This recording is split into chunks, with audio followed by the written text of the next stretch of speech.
Hello friends, welcome back to my YouTube channel once again. So today I am going to discuss with you regarding a career option that is translator.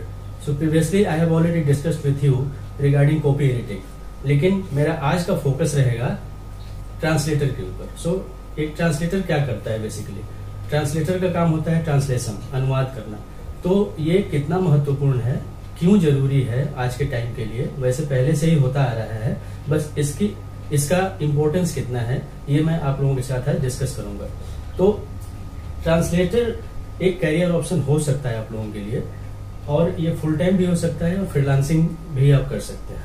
इसके लिए सबसे जरूरी ये है कि इसकी जरूरत क्यों है ट्रांसलेशन की.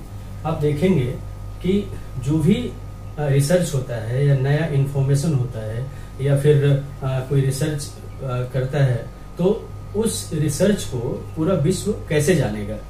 अगर मान लीजिए कोई रिसर्च किसी और भाषा में हुआ हो, जिस भाषा का हमें ज्ञान नहीं हो, मान लीजिए हम हिंदी जानते हैं या फिर इंग्लिश जानते हैं या फिर बांग्ला जानते हैं या फिर उड़िया जानते हैं या फिर अरबिक जानते हैं, तो अगर किसी और भाषा में कोई रिसर्च हुआ है, कोई नई इंफॉर्मेशन आई है, तो वो हम कैसे जानेंगे? जब तक उस रिसर्च का अनुवाद नहीं होगा, ट्रांसलेशन नहीं होगा किसी और भाषा में, तब तक हम वो चीज जान ही नहीं पाएंगे.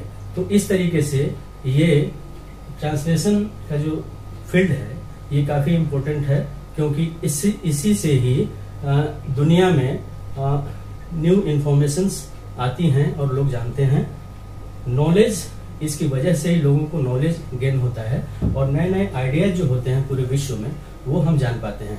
हमारे देश में भी जो नई नई चीजें हो रही हैं, विदेश के लोग जान पाते हैं, क्योंकि ये ट्रांसलेशन की वजह से ही जान पाते हैं. क्योंकि बहुत सारी ऐसी चीजें होती हैं, चाहे वो एकेडमिक फील्ड हो या एंटरटेनमेंट का फील्ड हो या फिर लोग साहित्य में रुचि रखने वाले लोग हैं, जो कि इंग्लिश में कोई साहित्य है, हिंदी में आप उसको अनुवाद करते हैं तो वो काफी फेमस हो जाता है. वैसे ही सारी भाषाओं के साथ ये है. तो मैं कोशिश करता हूं आप लोगों को ये चीजें की जानकारी देने की कि एक ट्रांसलेटर कितना अच्छा काम करता है किसी भी चीज को ट्रांसलेट करके, और उससे क्या होता है कि पूरे विश्व को एक फायदा पहुंचता है.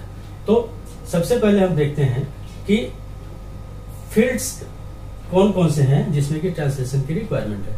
तो आप देखिए कि जो फील्ड्स हैं बेसिकली वो मेडिकल एंड हेल्थ केयर है. मेडिकल एंड हेल्थ केयर के लिए बहुत ही जरूरी है, क्योंकि आज के टाइम में जैसे कोरोना का काल आया और भी तरह तरह की बीमारियां होती हैं, रिसर्च होते हैं. तो मान लीजिए किसी और देश में कोई किसी भी भाषा में वो रिसर्च हो रहा है, तो हम इंडिया में बैठ के जिस भाषा में हम बोलते हैं या लिखते हैं या पढ़ते हैं वो कैसे हम जानेंगे? तो ये ट्रांसलेशन के जरिए ही हम तक ये सारी चीजें पहुंचती हैं. दूसरी चीज फाइनेंशियल सेक्टर से रिगार्डिंग है. जो भी बिजनेस है, आजकल बिजनेस से रिगार्डिंग चीजें हो रही हैं, उसमें इसकी काफी महत्वपूर्ण भूमिका है. आप देखेंगे मैन्युफैक्चरिंग से रिलेटेड इसलिए भी है क्योंकि विदेशों में बहुत सारी चीजें मैन्युफैक्चर होती हैं, उनके पास नई नई टेक्नोलॉजीज हैं.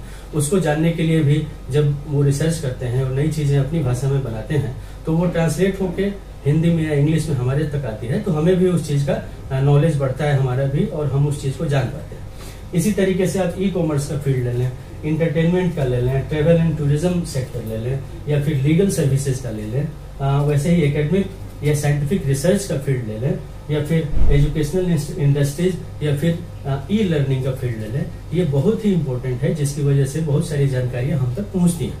इसी तरीके से आप देखेंगे कि स्किल्स क्या चाहिए, स्किल्स की क्या रिक्वायरमेंट है इस फील्ड के लिए. जो आदमी ट्रांसलेशन के जॉब में जाना चाहता है या चाहता है कि वो एक अच्छा ट्रांसलेटर बने, तो क्या क्या चीजें जरूरी है उसके लिए? तो सबसे महत्वपूर्ण जो चीज है वो ये है कि एडवांस्ड लैंग्वेज का नॉलेज होना पड़ेगा उस आदमी को.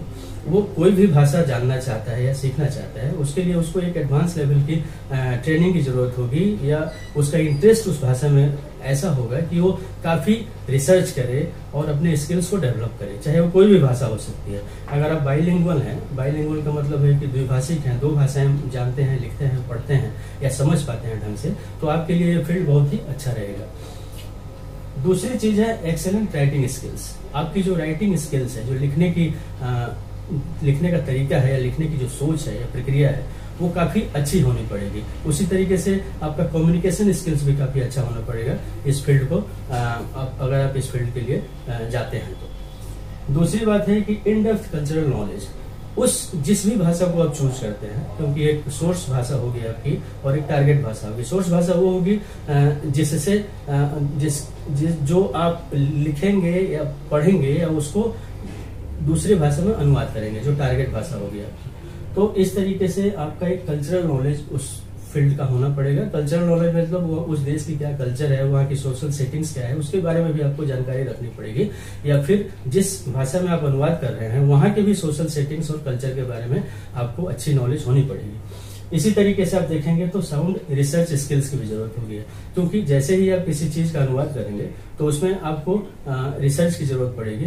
तो आपके अंदर वो स्किल होना पड़ेगा जिससे कि आप एक अच्छे से रिसर्च करें और ढंग से उन चीजों को प्रेजेंट करें। लॉजिकल जजमेंट, जो भी आप अनुवाद कर रहे हैं वो एक लॉजिकल होना पड़ेगा और काफी एक साउंड तरीके से आपका जजमेंट होना पड़ेगा, चाहे ताकि आप किसी भी चीज को ठीक से जस्टिफाई कर पाए जो आपने अनुवाद किया है। तो आप देखेंगे तो हमारे देश में बहुत सी भाषाएं हैं और बहुत सी भाषाओं में तरह तरह की रिसर्च हो रहे हैं, लोग लिख रहे हैं, चाहे वो एकेडमिक फील्ड हो या फिर ई लर्निंग का फील्ड हो। तो आप देखेंगे कि तमिल में कोई मूवी अच्छी हिट हो जाती है तो उसको हिंदी में डब किया जाता है। वैसे ही हिंदी की कोई मूवी हिट हो गई तो बांग्ला में डब हो जाता है, बांग्ला से फिर उड़िया में डब हो जाता है, या तरीके से। तो कई तरह की ऐसी चीजें हैं जिसको लोग समझते हैं, परखते हैं और लगता है कि ये काफी अच्छे से बिजनेस कर सकता है। उसको एक स्क्रिप्ट को तरीके से ट्रांसलेट करने की आवश्यकता पड़ती है। तो कहने का मतलब है कि चाहे ये फील्ड ट्रांसलेशन का विदेश में हो या अपने देश में हो, ये काफी महत्वपूर्ण है, क्योंकि एक तरीके से नॉलेज बढ़ता है लोगों का, एक तरीके से नए नए आइडियाज आते हैं और एंटरप्रेन्योरशिप का अब जमाना है, क्योंकि नए नए रिसर्च हो रहे हैं, नई नई तरीके की चीजें आ रही हैं, तो ट्रांसलेशन का महत्व उतना ही बढ़ जाता है। आप देखेंगे कि हाईएस्ट पेइंग ट्रांसलेशन जो लैंग्वेजेस हैं आज के दौर में विदेशों में, वो क्या है? तो एक नंबर पे जर्मन लैंग्वेज है। जर्मन का इम्पोर्टेंस बहुत है, क्योंकि यहाँ पे बहुत सारे रिसर्च होते हैं, मैन्युफैक्चरिंग इंडस्ट्रीज भी है। तो वहाँ के जो भी चीजें आती हैं वहाँ पे रिसर्च होके उसका ट्रांसलेशन बेसिकली इंग्लिश में और भी भाषाओं में होता है। तो आप देखेंगे जो जर्मन है वो नंबर 1 पे आता है। उसी तरीके से फ्रेंच नंबर 2 पे आता है। थर्ड पे अरबिक आता है। अरबिक का भी काफी इंपॉर्टेंस है, क्योंकि वो जो भाषा है बेसिकली उसको करने के लिए आपके पास अच्छी खासी नॉलेज की जरूरत पड़ेगी। किसी भी फील्ड में आप चले जाए, कोई भी भाषा हो, किसी भी भाषा का अनुवाद करना चाहते हो आप, तो उसका सोशल सेटिंग्स, कल्चर, वहाँ के लोगों की बोलचाल की भाषा, वहाँ के कल्चर को आपको समझना जरूरी है। तो 4 नंबर पे डच आता है, 5वें पे आपका चाइनीज आता है, 6ठे पे स्पेनिश आता है और 7 नंबर पे इटालियन आता है, 8 पे रशियन, 9 पे पुर्तगीज और 10 पे जापानीज आता है। इस तरीके से मैंने 10 लैंग्वेजेज आपके लिए बताए हैं, जो कि ये हाईएस्ट पेइंग ट्रांसलेशन जॉब्स हैं, जिसमें कि अच्छा खासा पैसा लोग कमाते हैं, क्योंकि 1 घंटे के बेसिस पे यहाँ पे पेमेंट होती है विदेशों से। तो अगर आप ट्रांसलेशन के फील्ड में जाना चाहते हैं तो आप ध्यान रखिए कि जो भी भाषा आप चूज कर रहे हैं काफी ध्यान से चूज कीजिए, क्योंकि उस भाषा में आपका एडवांस नॉलेज होना पड़ेगा। आप उस भाषा का सोशल सेटिंग्स, वहाँ के लोगों का कल्चर, वहाँ के लोगों का और सामाजिक ताना बाना जो भी है वो ढंग से आपको जानना पड़ेगा।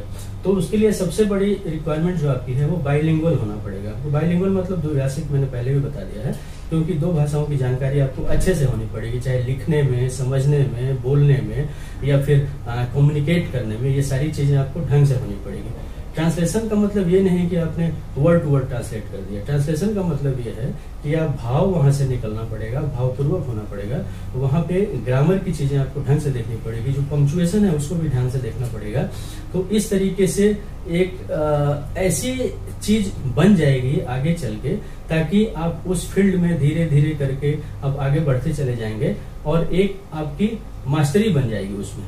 तो नॉलेज दोनों चीजों का होना बहुत ही जरूरी है, चाहे वो सोर्स लैंग्वेज हो या फिर टारगेट लैंग्वेज हो। दोनों भी लैंग्वेजेस का आपको अच्छे से जानकारी होनी पड़ेगी।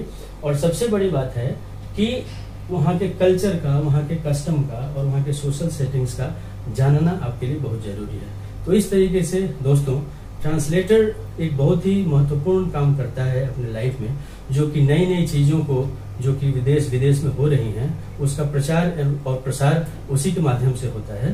तो अगर आप इससे इंटरेस्टेड हैं इस फील्ड में जाने से, तो जरूर अपनी भाषा को चुनें, अच्छे से उसमें पढ़ें और दो भाषाओं का ज्ञान आपको इस कदर हो ताकि आप बहुत ही अच्छे से उसको समझ लें, पढ़ लें और अच्छे से उसको ट्रांसलेट कर लें। तो बहुत सारे ऐसे इंस्टीट्यूट्स हैं जहाँ पे अलग अलग भाषाओं की जानकारी दी जाती है, सिखाई जाती है, लेकिन सबसे महत्वपूर्ण बात है कि आप में कितना इंटरेस्ट है। अगर आप इंटरेस्टेड हैं, आप में वो दम है कि आप उसको कर पाएंगे और आगे बढ़ पाएंगे, तो आपके लिए ये करियर ऑप्शन जो ट्रांसलेटर का है वो बहुत ही इम्पोर्टेंट है। तो दोस्तों, अगर ये मेरी जानकारी आपको अच्छी लगी होगी और आपको लगा होगा कि ये करियर ऑप्शन आपके लिए बहुत ही महत्वपूर्ण है या आगे आपके काम आएगा, तो प्लीज मेरे वीडियो को लाइक जरूर कीजिएगा और आपको ये जानकारी अच्छी लगी होगी तो आप इसको शेयर भी कीजिएगा और मेरे चैनल को सब्सक्राइब भी कीजिएगा। ये मेरे दोस्त ने कहा था कि ये ट्रांसलेटर का जॉब बहुत ही अच्छा है, इस पे आप एक वीडियो बनाइए। तो मेरी कोशिश है कि उनकी ख्वाहिश मैंने पूरी की है और आप लोगों को मैंने ये जानकारी दिया है। तो दोस्तों, अगर ये चैनल अच्छा लगा हो, ये वीडियो अच्छी लगी हो और ये बातें अच्छी लगी हो तो आप जरूर सब्सक्राइब कीजिएगा। Thank you very much. आगे बढ़ते रहिए। आपसे मेरी गुजारिश है कि love your profession and be professional. Thank you very much.